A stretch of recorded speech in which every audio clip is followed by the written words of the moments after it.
Assalamualaikum warahmatullahi wabarakatuh. Sebelumnya izin memperkenalkan diri. Perkenalkan, nama saya Indah Rahayu, NPM 1953053018 dari kelas semester 4C. Baiklah, kehadiran saya di sini akan memenuhi tugas mata kuliah perencanaan pembelajaran SD yang akan melaporkan progres pengembangan RPP. Baiklah, di sini saya dari kelompok 4. Di sini saya akan melaporkan progres pengembangan RPP pada kelas 4, pada tema 6, subtema 1 pada pembelajaran ketiga. Baiklah, di sini saya akan melaporkan progres pengembangan RPP saya, yaitu RPP Kurikulum 2013. Dimulai dari satuan pendidikan, yaitu sekolah dasar pada kelas atau semester. Nah, ini ada kelas 4, semester 2. Kemudian ada temanya tema 6 mengenai cita-citaku, subtema 1 aku dan cita-citaku, dan ada muatan terpadunya ini ada Bahasa Indonesia, PPKN, dan IPS. Pada pembelajaran ketiga, alokasi waktunya 1 hari, penanggung jawabnya saya sendiri, Indah Rahayu. Nah, selanjutnya di sini ada kompetensi inti. Nah, kompetensi inti yang pertama yaitu KI1, yaitu menerima dan menjalankan ajaran agama yang dianutnya. KI2 yaitu menunjukkan perilaku jujur, disiplin, tanggung jawab, santun, peduli, dan percaya diri dalam berinteraksi dengan keluarga, teman, guru, dan tetangga. KI3-nya memahami pengetahuan faktual dengan cara mengamati atau mendengar, melihat, membaca, dan menanya berdasarkan rasa ingin tahu tentang dirinya, makhluk ciptaan Tuhan dan kegiatannya, dan benda-benda yang dijumpai di rumah dan di sekolah. Dan KI4-nya menyajikan pengetahuan faktual dalam bahasa yang jelas, sistematis, dan logis dalam karya yang estetis, dalam gerakan yang mencerminkan anak sehat, dan dalam tindakan yang mencerminkan perilaku anak beriman dan berakhlak mulia. Nah, selanjutnya ada kompetensi dasar dan indikator. Nah, kompetensi dasarnya ini terdiri dari Bahasa Indonesia, PPKN, dan IPS. Untuk kompetensi dasar Bahasa Indonesia, yaitu 3.6 tentang menggali isi dan amanat puisi yang disajikan secara lisan dan tulis dengan tujuan untuk kesenangan. Dengan indikatornya 3.6.1 menganalisis isi dan amanat puisi dengan baik dan benar. Kemudian 3.6.2 yaitu menafsirkan isi dan amanat puisi dengan baik dan benar. Yang terakhir yaitu 3.6.3 yaitu menyimpulkan isi dan amanat puisi dengan baik dan benar.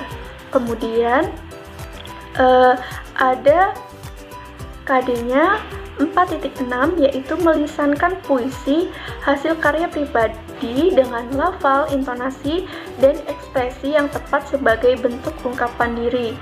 Dengan indikator 4.6.1 yaitu mendesain puisi hasil karya pribadi dengan benar. Kemudian 4.6.2 yaitu menciptakan puisi hasil karya pribadi dengan benar.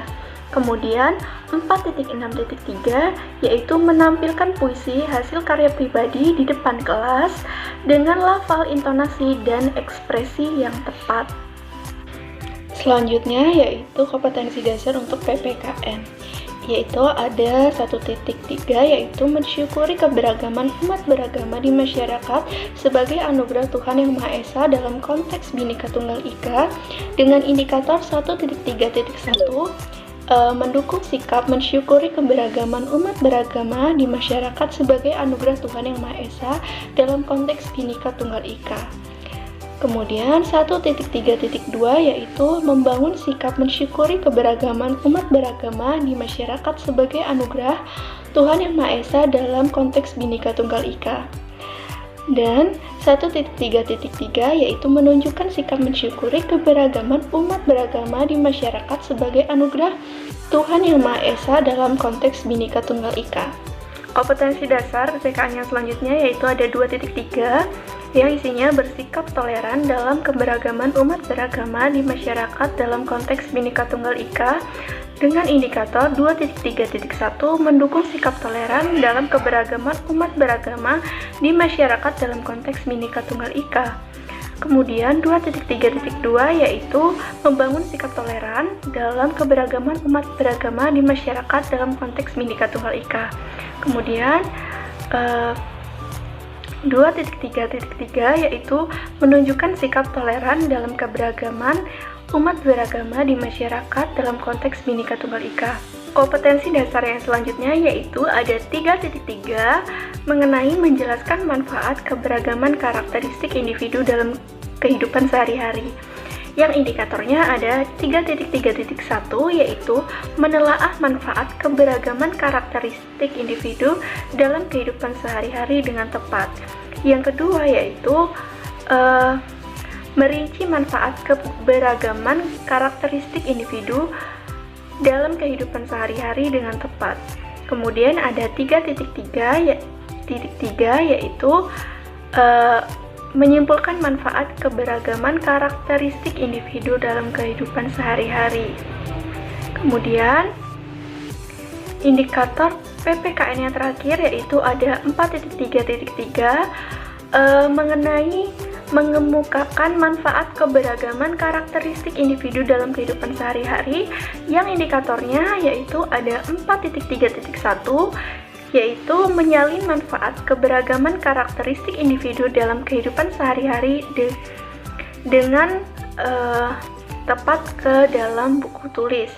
Kemudian ada 4.3.2 yaitu menunjukkan hasil salinan manfaat keberagaman karakteristik individu dalam kehidupan sehari-hari dengan tepat.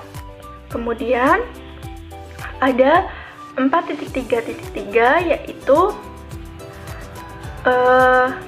menerapkan manfaat keberagaman karakteristik individu dalam kehidupan sehari-hari dengan benar. Selanjutnya ada KD IPS. Yang pertama yaitu ada 3.1 mengidentifikasi karakteristik ruang dan pemanfaatan sumber daya alam untuk kesejahteraan masyarakat dari tingkat kota atau kabupaten sampai tingkat provinsi dengan indikator 3.1.1 menganalisis karakteristik ruang dan pemanfaatan sumber daya alam untuk kesejahteraan masyarakat dari tingkat kota atau kabupaten sampai tingkat provinsi dengan tepat. Kemudian ada 3.1.2 membandingkan karakteristik ruang dan pemanfaatan sumber daya alam untuk kesejahteraan masyarakat dari tingkat kota atau kabupaten sampai tingkat provinsi dengan tepat. Kemudian 3.1.3 menafsirkan karakteristik ruang dan pemanfaatan sumber daya alam untuk kesejahteraan masyarakat dari tingkat kota atau kabupaten sampai tingkat provinsi dengan tepat.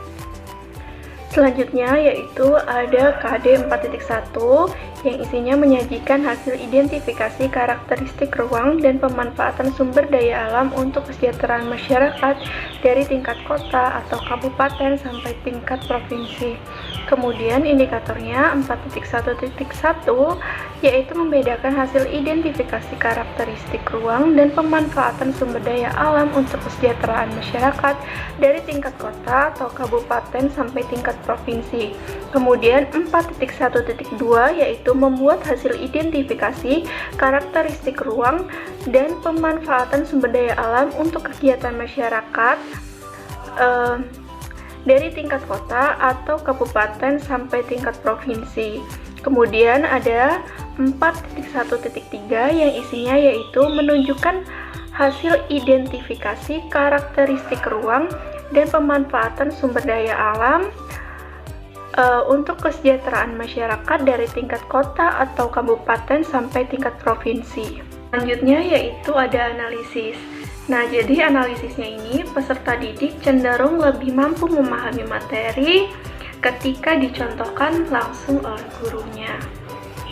Kemudian Tujuannya yang pertama, dengan mencermati teks puisi dengan judul Hidupku Penuh Warna, Peserta didik mampu menganalisis isi dan amanat puisi dengan baik dan benar. Yang kedua, dengan mencermati teks puisi dengan judul Hidupku Penuh Warna, peserta didik mampu menafsirkan isi dan amanat puisi dengan baik dan yang benar. Kemudian yang ketiga, dengan mencermati teks puisi dengan judul Hidupku Penuh Warna, peserta didik mampu menyimpulkan isi dan amanat puisi dengan baik dan benar. Kemudian yang keempat, dengan mencermati contoh puisi di buku, peserta didik mampu mendesain puisi karya pribadi dengan benar. Yang kelima, dengan mencermati contoh puisi di buku, peserta didik mampu menciptakan puisi hasil karya pribadi dengan benar. Yang keenam, yaitu dengan mencermati contoh puisi di buku, peserta didik mampu menampilkan puisi hasil karya pribadi di depan kelas dengan intonasi yang tepat. Kemudian, yang ketujuh, dengan memperhatikan penjelasan dari guru mengenai sikap mensyukuri keberagaman umat beragama di masyarakat, peserta didik mampu membangun sikap mensyukuri keberagaman umat beragama di masyarakat sebagai anugerah Tuhan Yang Maha Esa dalam konteks Bhinneka Tunggal Ika dengan baik. Kemudian yang kedelapan, yaitu dengan memperhatikan penjelasan dari guru mengenai sikap mensyukuri keberagaman umat beragama di masyarakat, peserta didik mampu membangun sikap mensyukuri keberagaman umat beragama di masyarakat sebagai anugerah Tuhan Yang Maha Esa dalam konteks Bhinneka Tunggal Ika dengan baik. Yang kesembilan, yaitu dengan mensyukuri keberagaman umat beragama di masyarakat, peserta didik mampu menunjukkan sikap mensyukuri keberagaman umat beragama di masyarakat sebagai anugerah Tuhan Yang Maha Esa dalam konteks Bhinneka Tunggal Ika dengan baik. Yang ke-10, yaitu dengan memperhatikan penjelasan dari guru mengenai sikap toleran, peserta didik mampu mendukung sikap toleran dalam keberagaman umat beragama di masyarakat dalam konteks Bhinneka Tunggal Ika dengan baik. Yang ke-11, yaitu dengan memperhatikan penjelasan dari guru mengenai sikap toleransi, peserta didik mampu membangun sikap toleran keberagaman umat beragama di masyarakat dalam konteks Bhinneka Tunggal Ika dengan baik. Kemudian, yang ke-12, yaitu dengan memperhatikan penjelasan dari guru mengenai sikap toleran, peserta didik mampu menunjukkan sikap toleran dalam keberagaman umat beragama di masyarakat dalam konteks Bhinneka Tunggal Ika dengan baik. Yang ke-13, yaitu dengan menjelaskan manfaat keberagaman karakteristik individu dalam kehidupan sehari-hari, peserta didik mampu menelaah manfaat keberagaman karakteristik individu dalam kehidupan sehari-hari dengan tepat. Yang ke-14, yaitu dengan menjelaskan manfaat keberagaman karakteristik individu dalam kehidupan sehari-hari, peserta didik mampu merinci manfaat keberagaman karakteristik individu dalam kehidupan sehari-hari dengan tepat. Kemudian, yang ke-15, dengan menjelaskan manfaat keberagaman karakteristik individu dalam kehidupan sehari-hari, peserta didik mampu menyimpulkan manfaat keberagaman karakteristik individu dalam kehidupan sehari-hari dengan tepat. Yang ke-16, yaitu dengan melakukan kegiatan diskusi mengenai manfaat keberagaman karakteristik individu dalam kehidupan sehari-hari, peserta didik mampu menyalin manfaat keberagaman karakteristik individu dalam kehidupan sehari-hari ke dalam buku tulis dengan baik.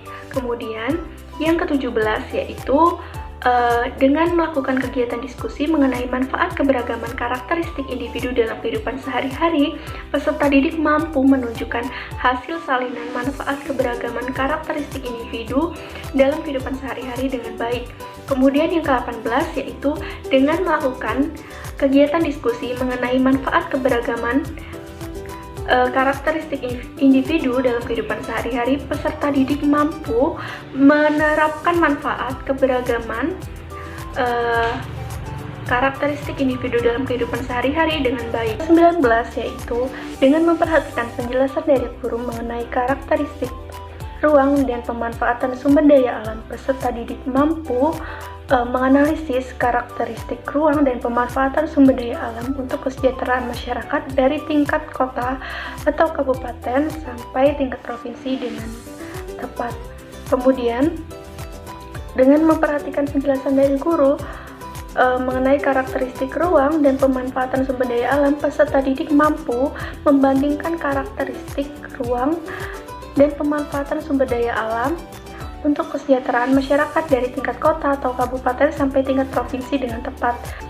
Yang kedua yaitu dengan memperhatikan penjelasan dari guru mengenai karakteristik ruang dan pemanfaatan sumber daya alam, peserta didik mampu menafsirkan karakteristik ruang dan pemanfaatan sumber daya alam untuk kesejahteraan masyarakat dari tingkat kota atau kabupaten sampai tingkat provinsi dengan tepat.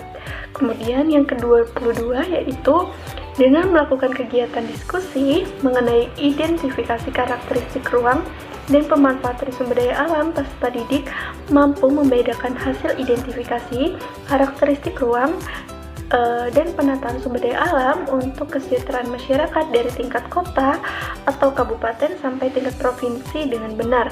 Kemudian yang ke-23, dengan melakukan kegiatan diskusi mengenai identifikasi karakteristik ruang dan pemanfaatan sumber daya alam, peserta didik mampu membuat hasil identifikasi karakteristik ruang dan pemanfaatan sumber daya alam untuk kesejahteraan masyarakat dari tingkat kota atau kabupaten sampai tingkat provinsi dengan benar. Kemudian tujuan yang terakhir yaitu ke-24, dengan melakukan kegiatan diskusi mengenai identifikasi karakteristik ruang dan pemanfaatan sumber daya alam, peserta didik mampu menunjukkan hasil identifikasi karakteristik ruang dan pemanfaatan sumber daya alam untuk kesejahteraan masyarakat dari tingkat kota atau kabupaten sampai tingkat provinsi dengan benar. Selanjutnya yaitu ada materi. Nah, materinya ini terdapat 3, yaitu yang pertama ada keragaman kegiatan di lingkungan sekitar, kemudian yang kedua hubungan antara karakteristik ruang dengan sumber daya alam, dan yang ketiga yaitu ciri-ciri puisi. Nah, kemudian selanjutnya ada strategi pembelajaran.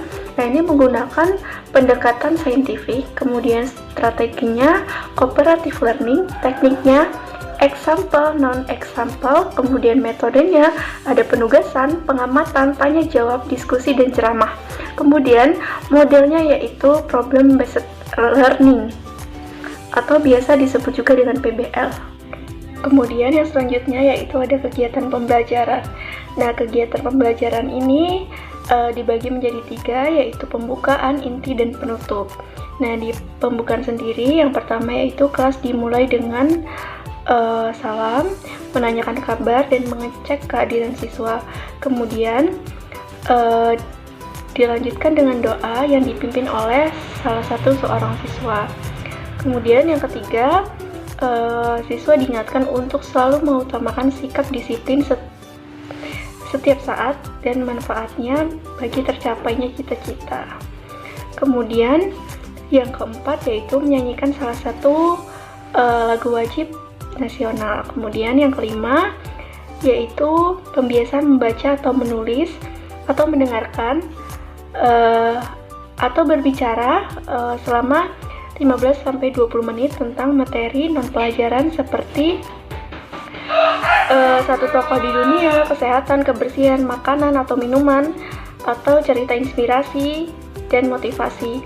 Setelah membaca, guru menjelaskan tujuan kegiatan dan mengajak siswa mendiskusikan pertanyaan-pertanyaan seperti apa judul bacaan, kemudian apa yang tergambar pada bacaan, pernahkah kamu baca bacaan seperti ini dan apa manfaatnya. Kemudian yang keenam yaitu mengulas sedikit materi yang telah disampaikan hari sebelumnya. Dan yang ketujuh yaitu guru mengulas tugas belajar di rumah bersama orang tua yang telah dilakukan. Kemudian yang kedelapan menyampaikan tujuan pembelajaran hari ini. Nah, itulah kegiatan pembukaan. Kegiatan inti dimulai dengan ayo mengamati, yaitu siswa diberikan 4 gambar ternakan dan mengamati.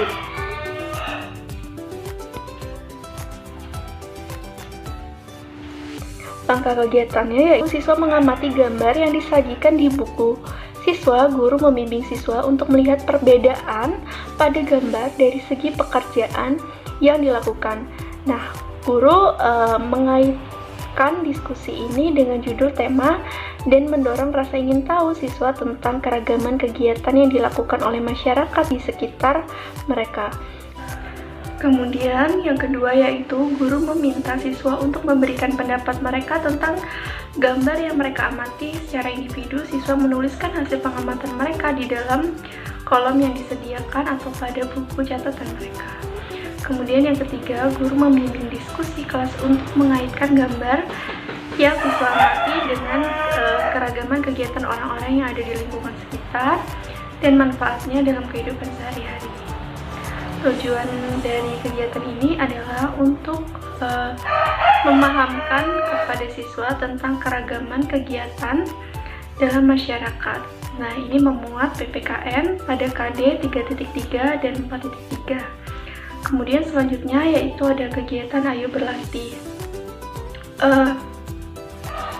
Di sini guru meneruskan kegiatan dengan memberikan beberapa pertanyaan pancingan yang berkaitan dengan lingkungan sekitar mereka, khususnya tentang sumber daya alam yang berupa buah dan sayur.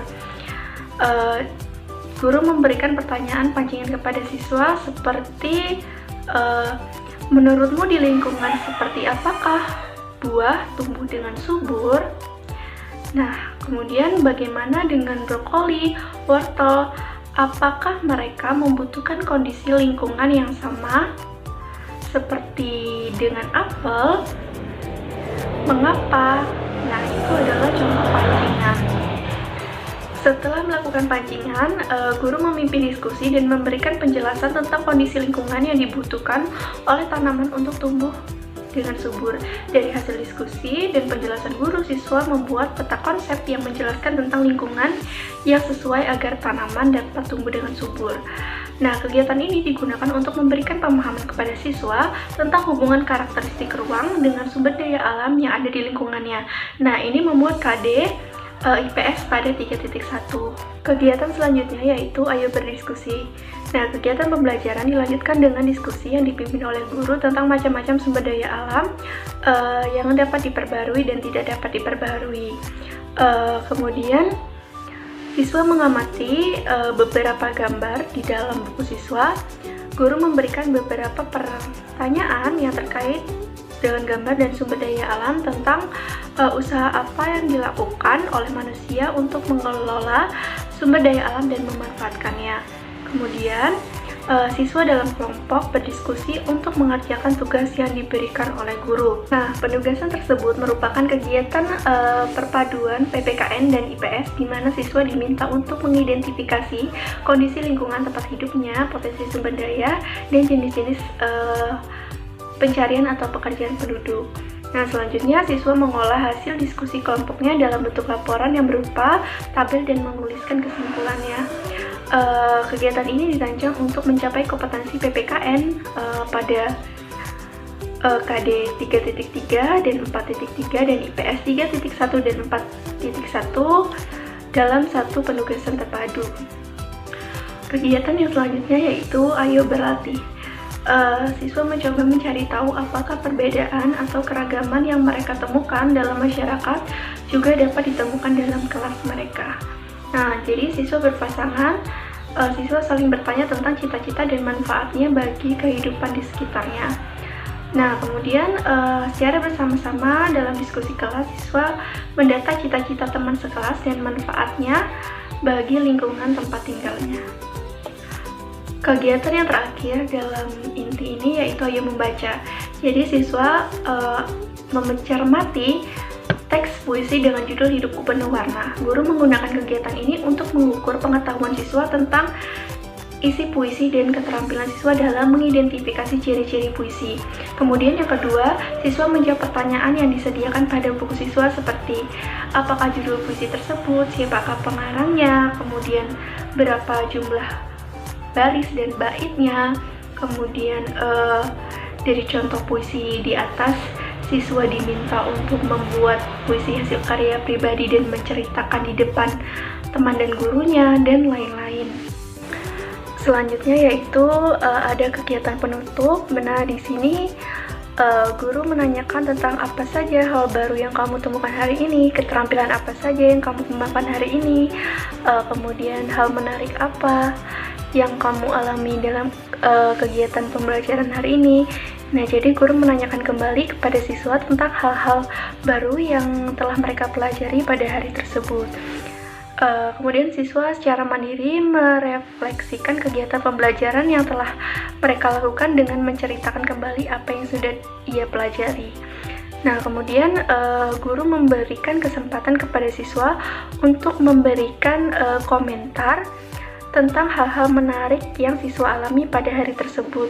Guru menggunakan komentar siswa sebagai bahan masukan mengenai desain pembelajaran yang telah dirancang.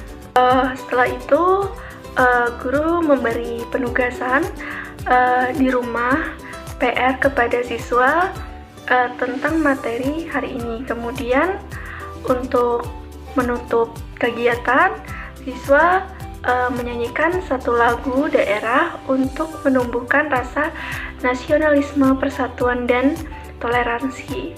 Nah, setelah menyanyikan yaitu ditutup dengan salam dan doa yang dipimpin oleh ketua kelas. Kegiatan yang terakhir yaitu penilaian. Nah, penilaian ini dilakukan oleh guru untuk mengukur tingkat pencapaian kompetensi peserta didik. Nah, penilaian ini ada penilaian kognitif, afektif, dan psikomotor. Nah, untuk penilaian afektif atau sikap pada kelompok 4 ini menggunakan teknik observasi yang bisa dilihat pada gambar di samping. Nah, kemudian untuk aspek kognitif yaitu menggunakan teknik tes, yaitu tes tertulis, yaitu dengan soal esai. Nah, untuk penilaiannya bisa dilihat pada gambar di samping. Nah, kemudian yang terakhir yaitu penilaian psikomotor. Nah, penilaian psikomotor ini kelompok 4 menggunakan rubrik untuk menilai keterampilan peserta didik. Nah, untuk contoh penilaiannya bisa dilihat pada gambar di samping. Sekian progres RPP yang bisa saya sampaikan. Kurang lebihnya saya mohon maaf, dan kepada Allah saya mohon ampun. Saya akhiri, wassalamualaikum warahmatullahi wabarakatuh.